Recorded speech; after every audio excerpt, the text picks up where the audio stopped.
of the male produces a sperm, and then this will have to swim to fertilize this egg from this female polytrichum. Fertilization takes place. These are the guys, that is why you have this kind of bluish thing here to indicate that these sperms, the male sperms, will require water. So you can see how close association between water and the plant still is needed. So here you have the idea that if you want to swim, the male gotta find the female egg. Well, you need water for that. But let's assume that water is present, then fertilization will take place. It will form an archegonium, an embryo, fertilization, growth, meiosis, and then the young sporophyte is starting to elongate, growing, elongation, and it's already to end because right here is fertilization. Right here are N chromosome, both, because they undergo meiosis. And right here you have the entire system right here. Capsule for the sporangium. That is the foot of connecting the sporophyte with the gametophyte. This is a close-up picture of this cup of the capsule of the sporangium.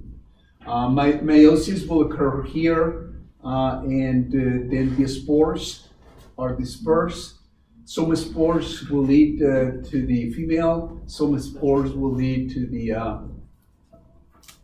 male archegonium, and the cycle goes again. So these two are just separate sexes, just like we have it in humans. There are plants that do have these sexes together. Most of the flowers, the flowering plants that I brought to you yesterday have perfect flowers, so the sex is within a plant. Corn has both sexes in the same plant. How do you call an organism that has both sexes together?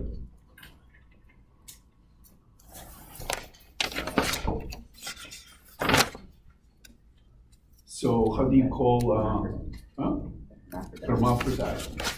So most of if you see a plant that has both sexes, male and female, in one single structure, the flower is a hermaphroditic type of organism. Anyhow, in this case, this is not a hermaphrodite. They have separate sexes. And then vascular plants. Here you have the Lycopodium. You have some other royal. Then later on, the ferns come along. Remember, right here, this is the first appearance of the vascular tissue. That is the xylem and phloem. This is the first plant, the Lycopodium. And then, but look at the leaves. The leaves are leaf-like structures. They function somehow for photosynthesis, but they are so thin that the output of products of photosynthesis are very small compared to these huge macrophyles, big leaves. So these are more powerful plants. They are vascular, powerful photosynthetic organs. And therefore they are more able to produce seed and ability to move into the dry environment. I think we have seen all that. Seedless vascular plants, the lycophytes, these are seedless. And then later on, the seed vascular plants will show up. What are the plants that really have seeds? The gymnosperms and angiosperms have both seed, and they are vascular plants. Here you have the I think this is kind of weird organized. I should have put this beginning over there, and then at the very end that is kind of scrambled eggs. You put them So together. for the seedless part, the first Can you see that it's a little bit of a scramble, the information? This is, you can call this slide the scrambled egg slide. Here we start with the seedless vascular plants. Seedless vascular plant, example this. And then it goes into the seed vascular plants, gymnosperms and angiosperms, but it's like, all right, where are the ferns? Anyhow, but you have an idea now. Seedless vascular plants, dominant sporophyte already, but this is one example of the ferns. Independent gametophyte. Lycophytes are usually known as club mosses. And the other, the bryophytes, oftentimes they are called mosses, but not club mosses. So these ones that have vascular system, they are oftentimes known as club mosses. If it doesn't have the club thing, then it's a moss, and therefore that is not a moss. It's gotta be a club moss. All right, so what happened with these seedless but vascular plants, such as this and this? Example, lycophytes, club mosses, first plants, among the first plants to have vascular tissue, very small thin leaves called microphylls there. Now, you have larger leaves with the ferns, still they are seedless, but they have these huge fronds. This is a frond. Actually, I shouldn't call it leaves this because this is a frond. This is like a palm frond. A palm frond. Have megaphytes or fronds, large leaves with branch veins. The vascular system is very efficient. You have those veins, large surface area for photosynthesis, much better machinery as compared to this, if you will. The sporangia located in sori or sori, depending on your pronunciation. Sporangia located in sori or sori in the underside of the fronds. Do you remember the actual samples that I got for the front? Upper surface, nothing. You turn it around and then you have those little tiny spots. If you look at them, then you will locate the sori where the reproductive structures will arise from. The sporangia will produce spores. Each spores will germinate and then will produce the independent gametophyte where fertilization will occur. Go back to your life cycle of the fern in your lab.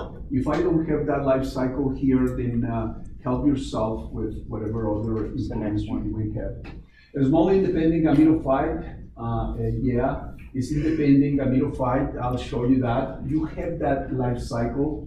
The male gametophyte is flagellated. So again, both probably these and the mosses, club mosses, ferns, they require water dramatically.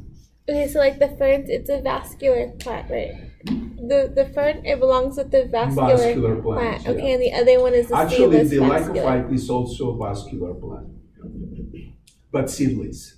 Okay. All of these are vascular. Yeah, all are vascular, but seedless.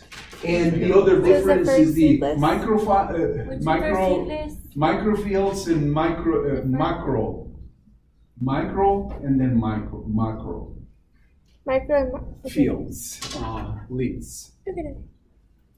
A little bit of the reproductive, the vascular tissue, reproductive tissue, the sporangia, the sporophyll. A little bit about it's showing already the xylem and phloem. So they have a vascular system.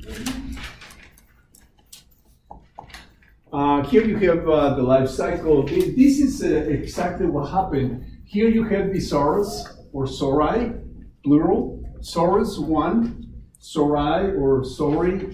Sori is many. This is a sorus. What is in here? A sporangium. or sporangia, plural. This sporangia will undergo meiosis, produces spores. Bless you. Each spore will germinate. Germinating spore mitosis divisions and will produce this heart-shaped gametophyte. Heart-shaped gametophyte. And here you have the male and female gametophyte that properly you can call it archegonium for the male and archegonium for the female and antheridium for the male. So this will produce eggs. These flagellated sperms, so needs water. These guys will have to swim and get that egg. Fertilization. Zygote, 2N. Remember right here, meiosis has occurred, so all this tissue is haploid. And then fertilization, diploid. This zygote, after fertilization, the egg, right here you have the fertilized egg, 1N, 2N. And then you have the emergence of the new generation of the fern, and then the adult fern, and then with time, again, undergo that. So these are seedless vascular plants. They were very abundant at the time of the dinosaurs. Can you see Carboniferous period between 359 to 199? After the disappearance of the dinosaurs, or all the destruction that happened with the impact of the asteroid, remember that 60% of the plant species that day bit the dust. So after that event, they were very important in order to kind of start the repopulation of the land environment again. By the way, this incredibly so, these plants are the source of the coal that we are using for burning and production of electricity and all that stuff. But it's highly dirty source of energy. Even though they claim that they have clean coal now, still there are large amounts of CO2 produced by burning this. Now you know. Amazingly enough, or industrialized society is using resources that were millions of years ago, and they got buried, got processed by Mother Nature, and now we are pulling them out in order to burn them and get energy for cars, or industry, or lighting, or AC. So in other words, we are reusing energy transformed by plants into a byproduct, and you may call it coal, you may call it petroleum oil, gasoline, whatever. But then again, what is the source of our energy? Plants. Organic matter. Mesozoic era was around this time. At this time, the dinosaurs were the top species and the top predators, and now we are the top predators. No. Humans. We humans, we are the top predators. Yes. Cockroaches. Cockroaches. That was horrible. I'm gonna cook you some plated roaches. I'll eat them if they're dead and they're clean and cooked. I'll eat them, but that's fine as long as they're dead. She says so. I'll bring it Cockroaches. I've eaten crickets and worms. On purpose? Don't they make them chocolate? All right, so here you have the Big. Jurassic dinosaur era. Be a really good This is between 251 million It's all to right. There's down some to seeds. 65. Mostly vascular plants. First seed plants appear. Here you have the seed plants, a little bit of the morphology. This is typical of a eudicot. The peanuts, the red kidney beans. If you split the red kidney bean, you will see these structures. Remember that this is a triploid tissue. Triploid because in these flowering plants there is what is called the double fertilization. One will produce the fertilization of the egg will produce the embryo up there, and then this tissue is produced by fusion of one sperm nuclei with two cells of the embryo. Let me see if you see that. Can you see that the female megaspore? If you look at this diagram, and I don't know if you can see it from down there, you have this big one, but is 1, 2, 3, 4. 4 cells are the product of meiosis, isn't it?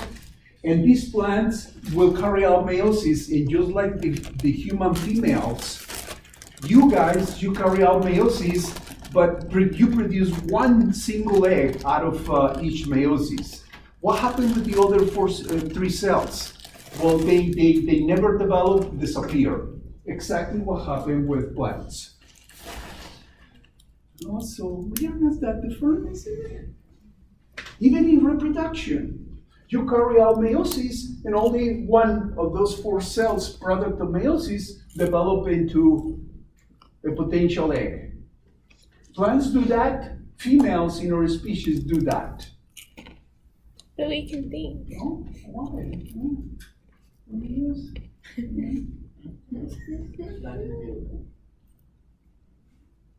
Even my hairs are sticking out.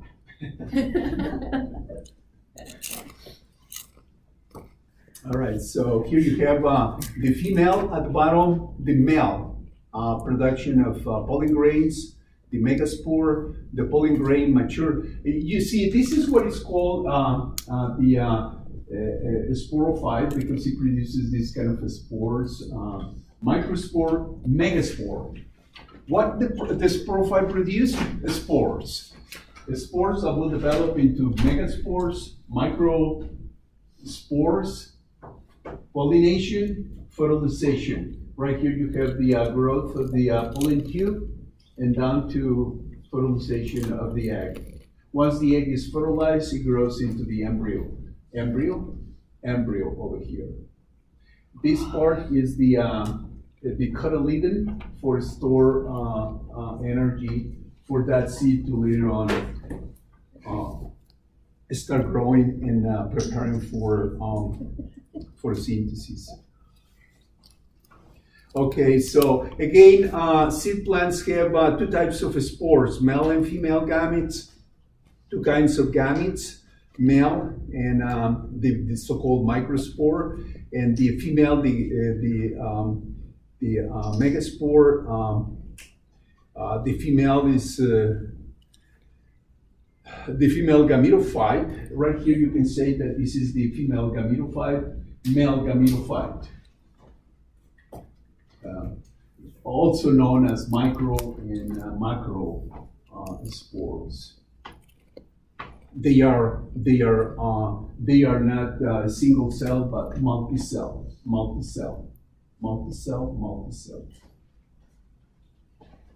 Okay, I guess that's about it.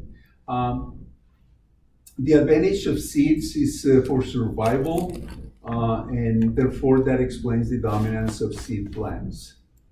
This type of protection. All right.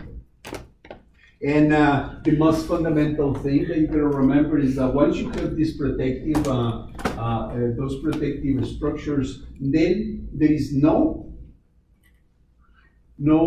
external water need for fertilization. So they don't rely on water. They don't rely on water, and therefore they can live deep inside the land environment. So on these is the male gametes more dependent on the female gametes, or is it the water one? Here, the sporophyte is dominant, Okay, and the gametophyte is much less dominant. okay, So the in other words, the gametophyte depends on the sporophyte now. okay. Here you have the flowering plants, beautiful plants. I grow this plant. This is the so-called how it's called commercially. They sell that in HEB most of the time. Dragon fruit. And each fruit, this about this size of my hand, like this, the price is usually $4, $5, $6, $7, and I grow them at home, and I stuff my face with them. So you're gonna bring us some, right? You should sell them, sir. And do I have to pay $5? No, I don't. Sell them on Craigslist. I can grow them. So, You should bring us some. but anyhow, look at this. Look at these angiosperms, so complicated. It's a cactus-like looking. Can you see the leaf-like over there on top of the human hand? Is that your hand? You have tentacles. Huh? What was that? Is that your hand? I don't believe so. I think I have longer fingers. Let me see. Put your hand out. It says Crazy, right? the angiosperms, that is the flowering plant. So here you have a very good thing that you can put in your pocket. Flowering plants are known as angiosperms. Angiosperms. So that is the technical name of this group of flowering plants. And what is the meaning of angiosperms? Meaning that the seeds are covered by the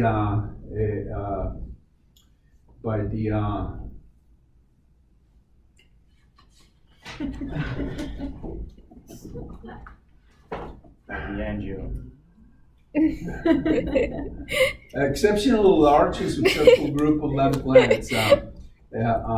About 6 times larger the number of the species of the flowering plants as compared to any other group. So they are very big, successful today.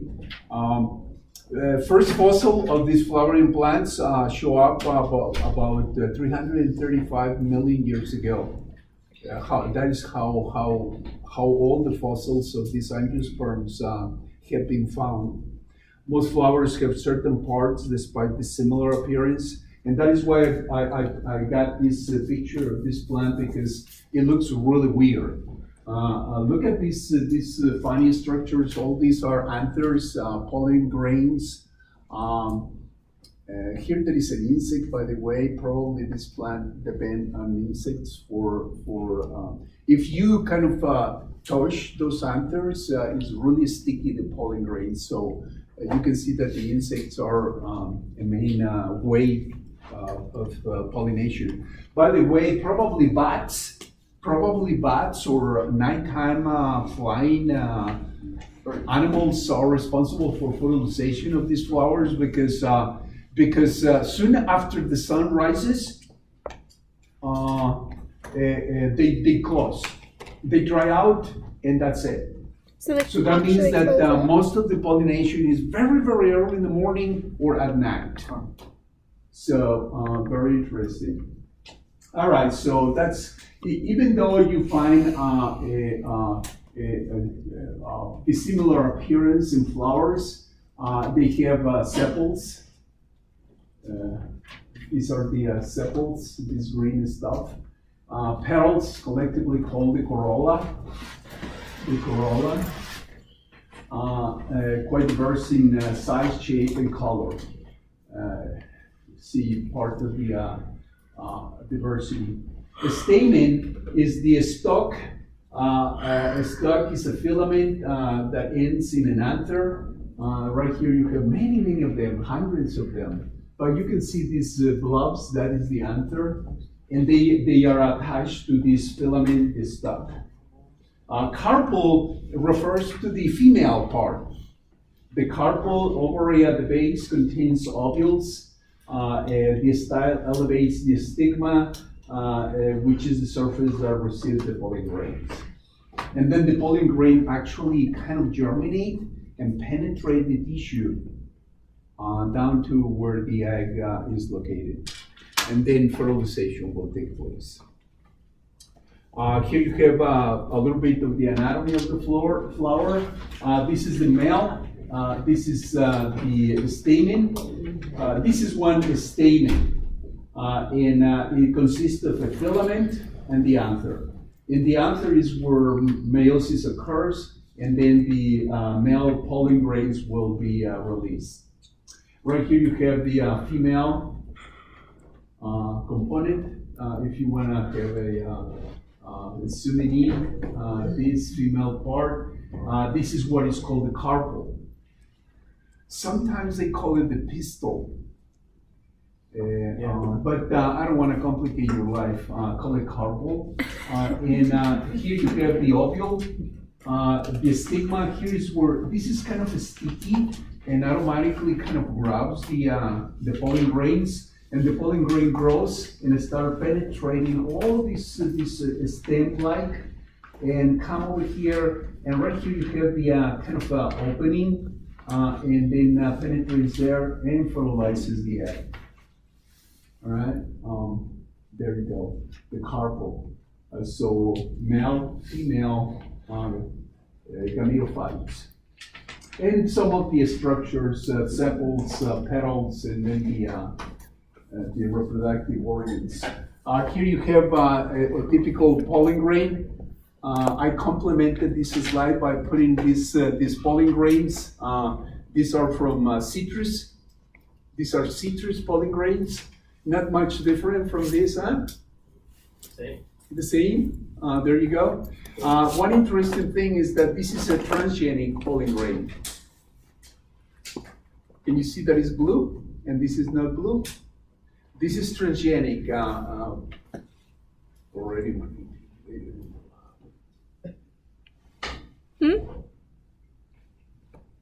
Transgenic biotechnology.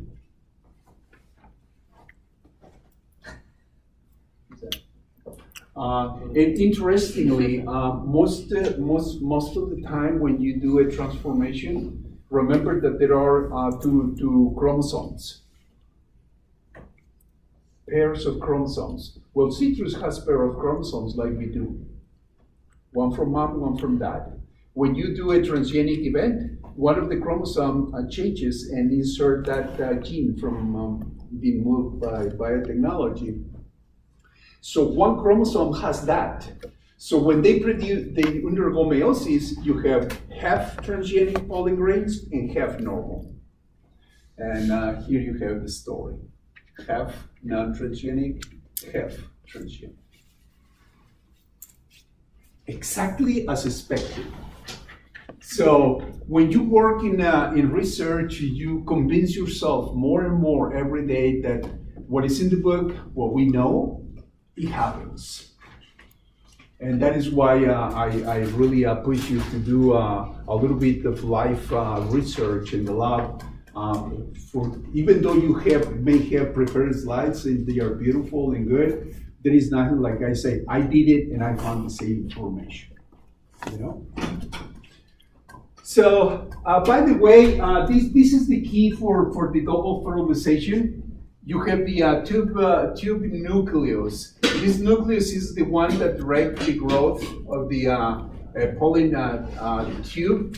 And right here you have two sperms, so-called generative nuclei.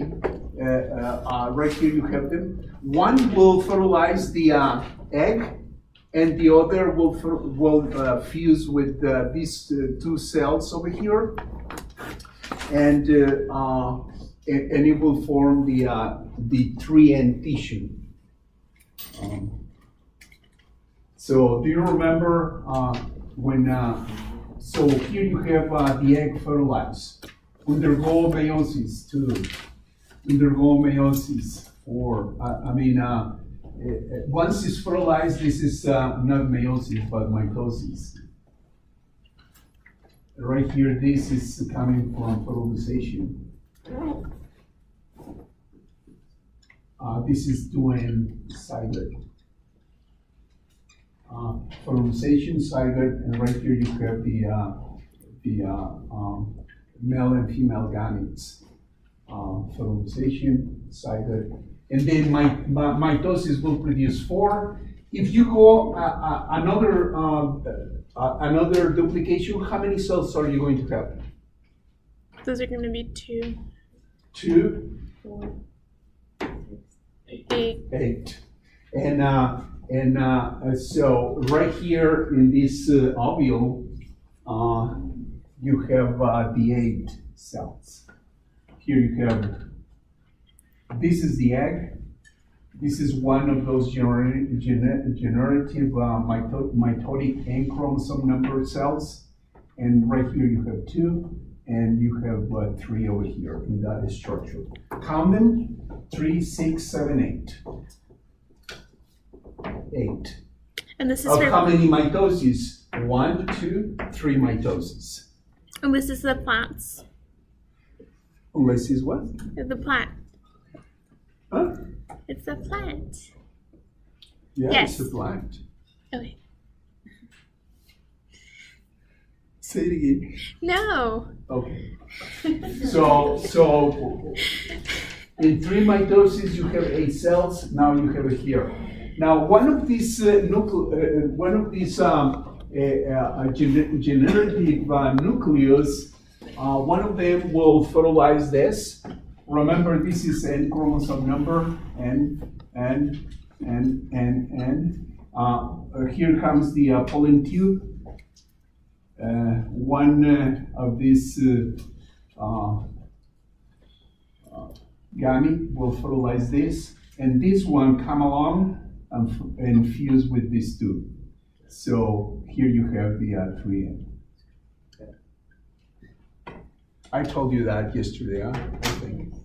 Anyhow, just for you, that's what is called double fertilization. Fertilization of this and then fertilization of this.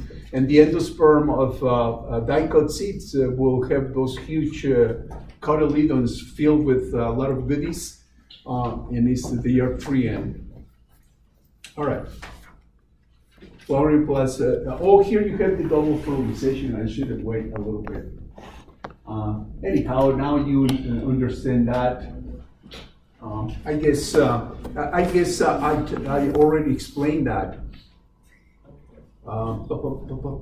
Yeah, you know that. Here you have the life cycle of flowering plants. Again, this line is very important for you. All this part is haploid. All this part is diploid. And again, here you have a mature plant. Here you have the sporophyte. This is the gametophyte. Male and female gametophyte will produce this megaspore. In the anther, meiosis will undergo and produce microspores, single cell. Microspores, single cell. And then each of these microspores will undergo mitosis and then make a pollen grain that is multicell. That is the mature gametophyte, multi-cell gametophyte. And this is ready to dangle. Here you have the 2 sperms. Here you have the 2 sperms. It will start undergoing growth and then fertilization. And here you have the double fertilization. One sperm fertilizes the egg, and the other sperm fertilizes this. That's And- what you explained over here. Huh? Exactly. So I should have waited for that, but now you know that. So this guy, once it's fertilized, it produces a seed, and you know the rest of the story. Imagine a seed kernel or a peanut seed or any other seed.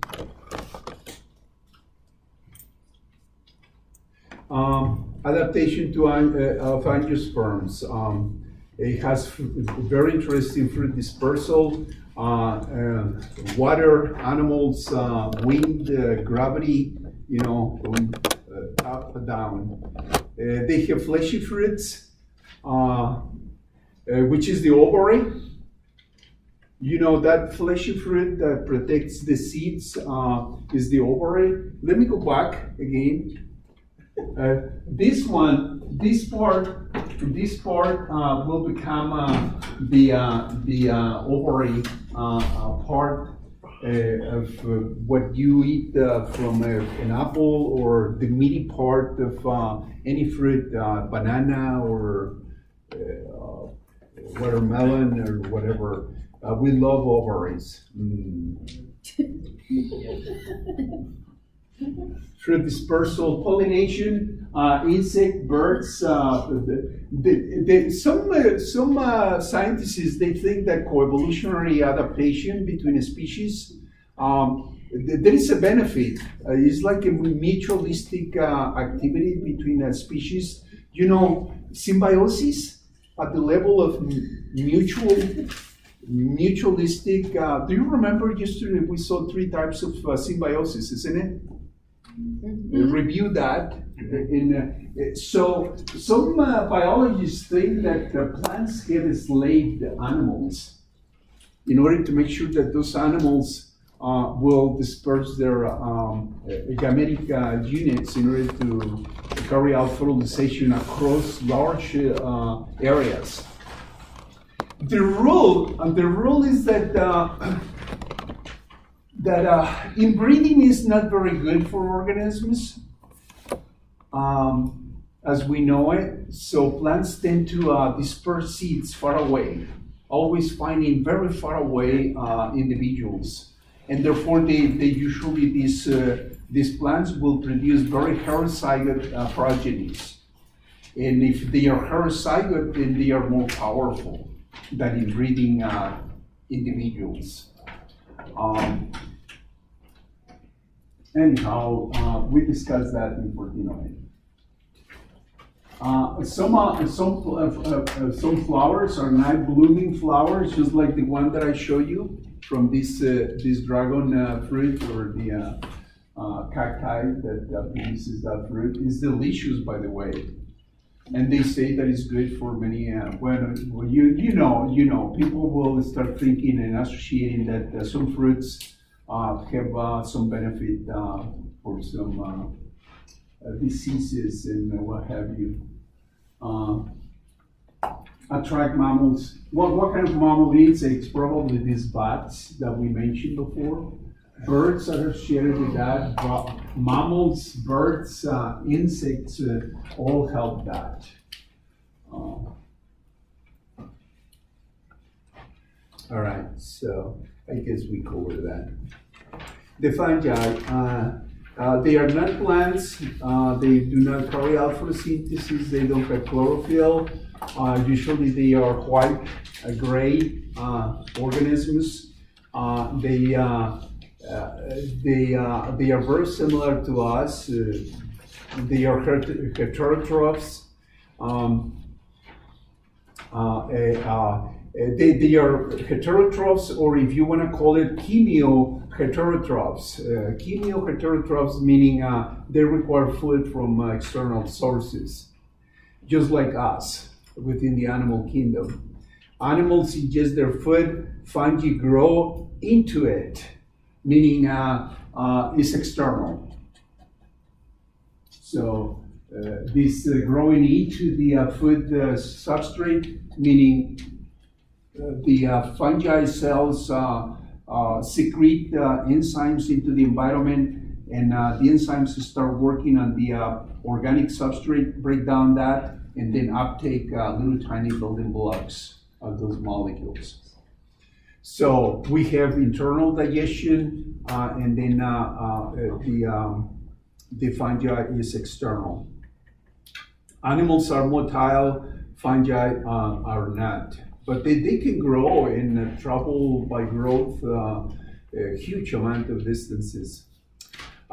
This life cycle of this group, It produces spores, usually wind-blown type of spores, during both sexual and asexual recombination. You have a little bit of comparisons here between fungi. Here is the future fungi, land plants, and animals. Check it out. I think you have seen this slide a little bit in the lab. Mushrooms, these are ascomycetes, like truffles, morels are ascomycetes, similar to this.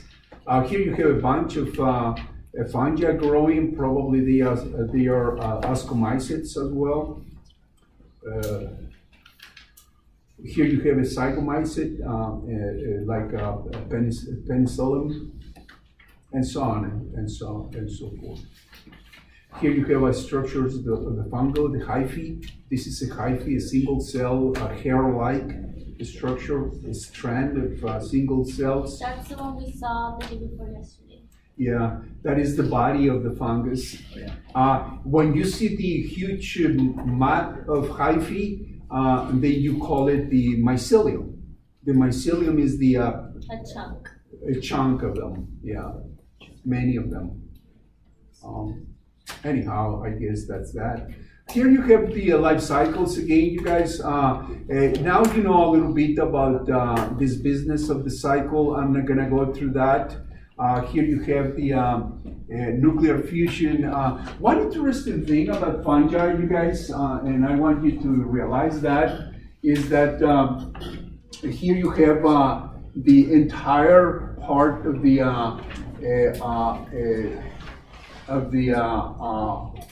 the life cycle. This that I'm moving my ruler on at the bottom of this loaf of bread. This is the N chromosome number. So most of the time the fungus is a haploid individual. The body, the mature body of a fungi, any, are haploid. And only they regain the diploid state when they meet different strands, different types of fungi. They meet, they produce a zygote. The zygote mature into zygosporangium, and this will release spores. So meiosis will undergo in this structure. Meiosis will undergo here, right here, meiosis, producing spores.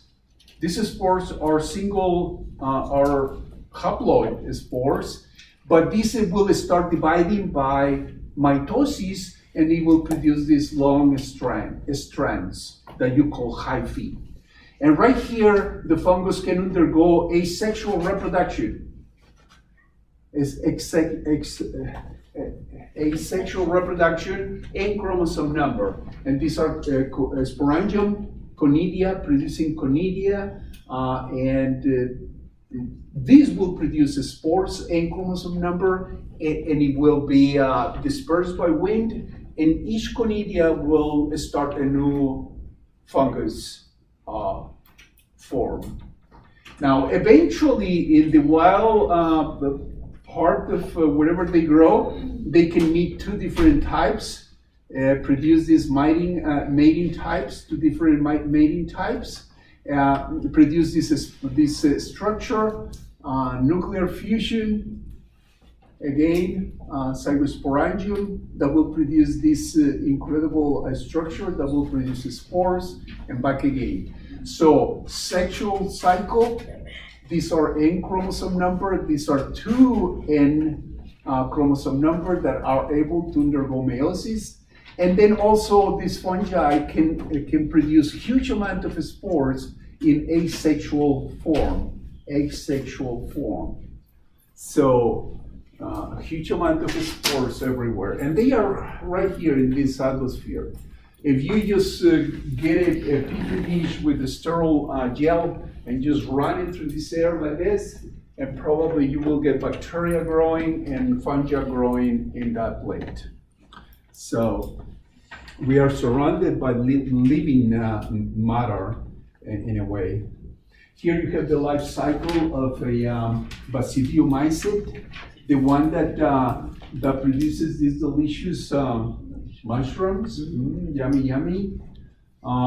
Many people have died thinking that if they go to hiking and then they see a delicious mushroom growing, don't try it. Even if it looks meaty and delicious, no. If you don't know about this, they have horrible toxins, so be aware that they can kill you that day. Again, you know that most of the cycle is haploid. They can undergo meiosis once the nuclei meet, but there you have the growth of the asexual, the haploid tissue of the mushroom. These structures are produced within these gills, and those gills are right here at the bottom. Next time you prepare mushrooms in your kitchen, make sure that you kind of open up the mushroom, and you will see these gills where the basidia is going to produce basidiospores. These are sexual spores already. Could we see those with the microscope? Yeah, if it's mature. I've tried, and I've been buying at the H-E-B with my own money, which rarely I have money. But the thing is that they are so immature that you can see the main features of the gills and everything, but they are not mature enough to be producing the But you have to like grow your own. basidiospores. So I stopped buying it. How can you tell which ones are mature? Well, Yeah. you see the mushroom, you gotta leave them a little bit before it dry out. You gotta kind of guess. But if it's too small, and I don't know, have you seen the mushrooms growing in your backyard? Usually see them in the pizza. Usually they come and one day you say, "Oh, look at this, a mushroom. I didn't see it yesterday, and now it's there." And they will stay like 3, 4, 5 days. So toward the end is when you are more likely to see these structures. But those But are not the- edible, right? They're the ones that randomly grow like after a rain or with moisture.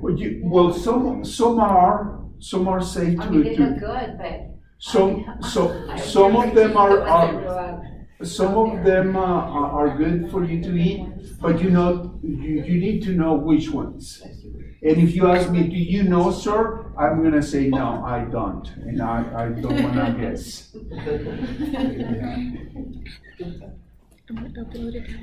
Here you have chytrids is also part of the aquatic fungi. It's too big to And now you know that everything is coming from the water. Everything is coming from the water. Here you have a very, very sort of aquatic type of fungi. I love that. That is like the chytrids. Here you have saprophytic fungi on top. Those that break down dead trees and organic matter from other photosynthesizers. And here you have the mutualistic associations that can do. These are some examples of lichens, leaf-like structures, but it's an association between a fungus and an algae or a bacteria that is photosynthesizing. And they produce these plant-like structures. Oftentimes they are very colorful. They can grow on rocks, on tree trunks. You find them everywhere in this area of southern Texas.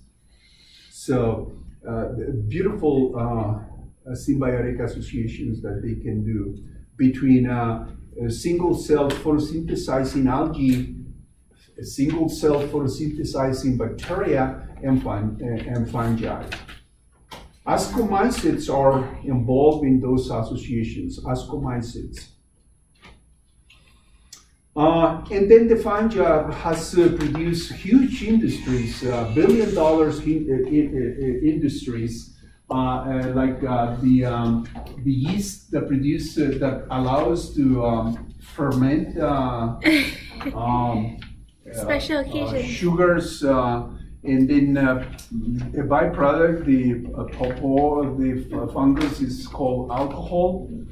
And then we bottle the pulp of the fungus. And as I told you before, people buy anything. People buy anything.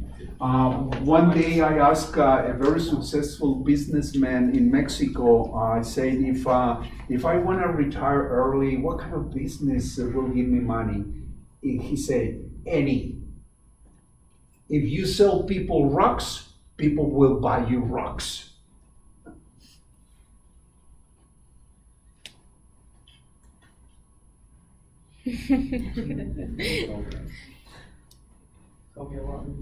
This is the evidence.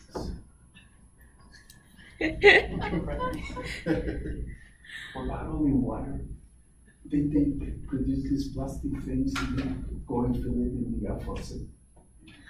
And do you have quality control? No, they buy everything. Water. Get the money from their pockets.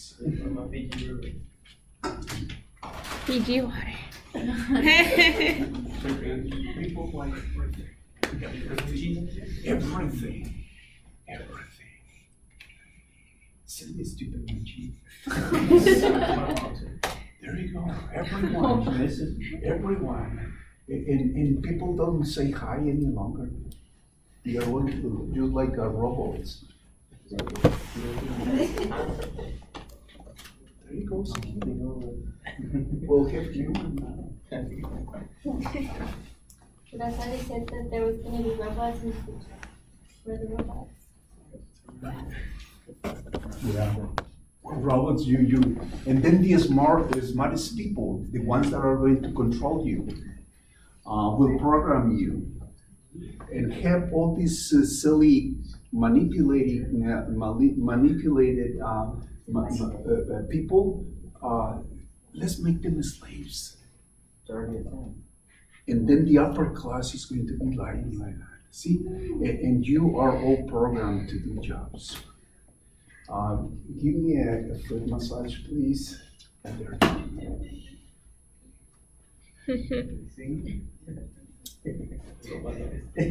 And the plantation system will be reestablished. But you do, and you buy everything. That's your downfall. Anyhow, going back to the fungi, beautiful products, isn't it?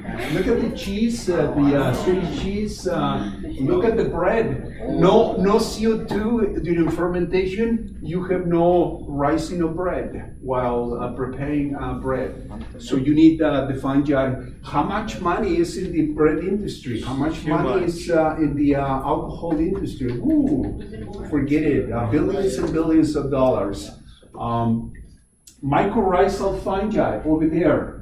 That is fungi that associate themselves with plant roots, and then they allowed nitrogen fixation and ability of plants to uptake essential nutrients for. How many of you? Well, probably none of you. What am I asking? Why am I asking you? I mean, but I have tried to plant and grow seedlings of citrus, oranges, grapefruits, and oftentimes they don't grow, and they are kind of weaky, and then they die off. But if you, before you plant them in the soil, you adopt a little bit of those mycorrhizal fungi that you can buy in those. Yeah. Like loaves from people. Yeah, people that have those products ask for those little tiny bagged mycorrhizal fungi. Adopt that to the place where you're going to seed your tree, and boom, it will grow just beautifully. They have incredible associations in order for them to be efficient in the uptake of nutrients from the soil. So they are incredibly good. There are pathogens that infect plants. Here you have a case of a fungus invading leaf tissue. Here you have 3 examples of fungi growing in humans. Your typical, well, I kind of distorted the toes of this poor guy because I tried to put it together. But these are toes. They don't look like toes, huh? They look like fingers. But anyhow, here you have the name of the infection, thrush or oral candidiasis. So before you give a kiss to your date, you just say, could you roll your tongue? It's cute and you really take it for fun. So I want to sneaky. know if we are genetically different. Could you roll your tongue? So, But can you taking lay notes. it flat? No candidiasis. You don't roll the tongue, huh? Oh, yes, you do. But there's people in my family that can do like an N, and I can't do that. Alright. Let me see. Is that him? Uh-huh. That- What's this? Are you related? Both make the M. Show it to them.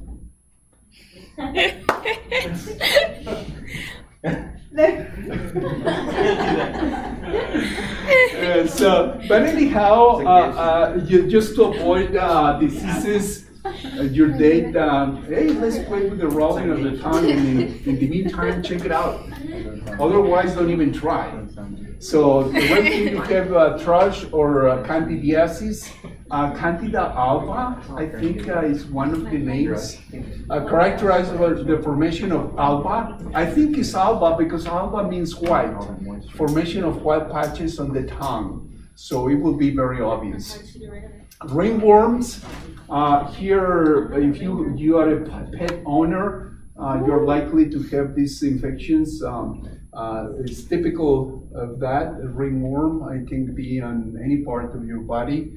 And then the athlete's foot. And they are a little bit difficult to control, as I say again. And in the case of fungi growing on plants, we have very good fungicide. So we can control bacteria with fungicides. We can control bacteria with antibiotics. By the way, have you taken the quiz? No. Oh. I gotta mail you. So, quiz for 17. Okay, so I wanted to know that fungi You're all that have information, pathogens coming from the fungus group, and that's it. So now I'm gonna test you for chapter 17, and Monday you are going to have Can we have 5 minutes? no.